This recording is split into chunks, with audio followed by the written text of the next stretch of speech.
Viagem na eletricidade.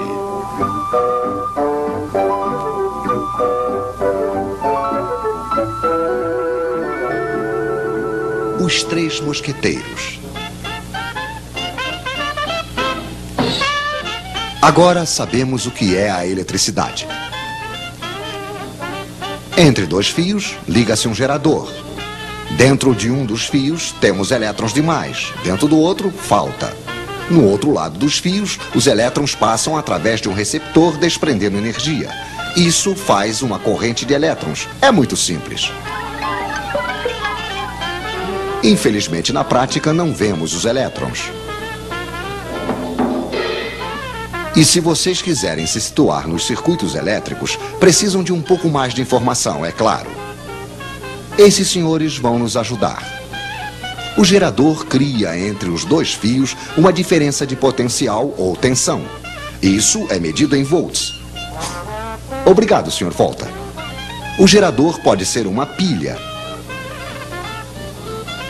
uma bateria de carro ou simplesmente uma tomada. O receptor pode ser uma lâmpada, um ferro de passar, um radiador elétrico, enfim, uma quantidade de aparelhos mais ou menos potentes. A potência se mede em watts, em quilowatts. Obrigado, Sr. Watts.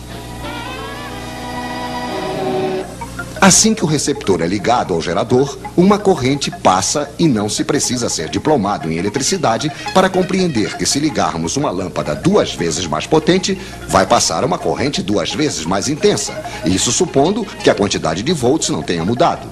A intensidade da corrente se mede em amperes. Poderíamos medi-la, é claro, mas não é necessário. Conhecemos a voltagem. Está escrito nas pilhas ou nos contadores. Conhecemos a potência, está escrita nos aparelhos. Basta fazer uma pequena divisão. Intensidade em amperes igual a potência em watts dividido pela tensão em volts. Por exemplo, quanto passa de amperes dentro de um radiador de 1500 watts ligado em uma voltagem de 220 volts? Pois é, passará 1500 dividido por 220, que é igual a 6,8 amperes, se não tivermos errado, é claro.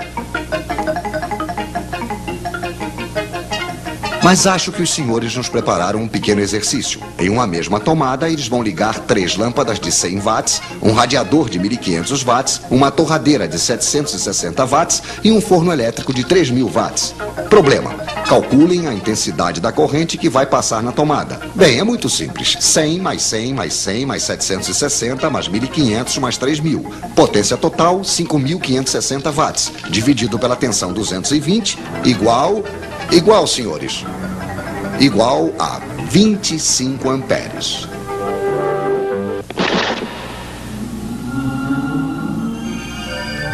Pois é, não passou absolutamente nada.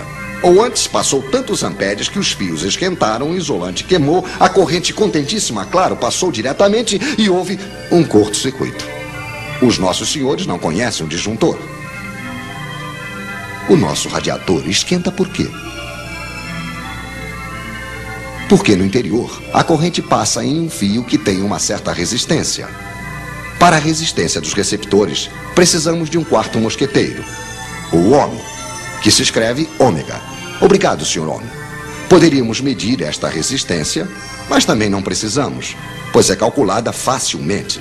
Resistência em ohms igual a tensão em volts dividido pela intensidade em amperes. O seu radiador, que deixa passar uma corrente de 6,8 amperes, terá uma resistência de 32 ohms. Mas é realmente interessante saber disso? Sim, pois os fios que vão para o radiador também têm uma certa resistência. Se eles são finos demais, longos demais e estão em péssimo estado, terão a mesma resistência que o radiador e vão desprender o mesmo calor que este, o que será suficiente para fundir o isolante. Moral da história: fiquem atentos para não deixar passar amperes demais em seus fios. Então retenham os nomes dos seus 4 mosqueteiros: watt, ampere, ohm, volt. E se além do mais vocês retiverem sua fórmula, estarão quase diplomados em eletricidade.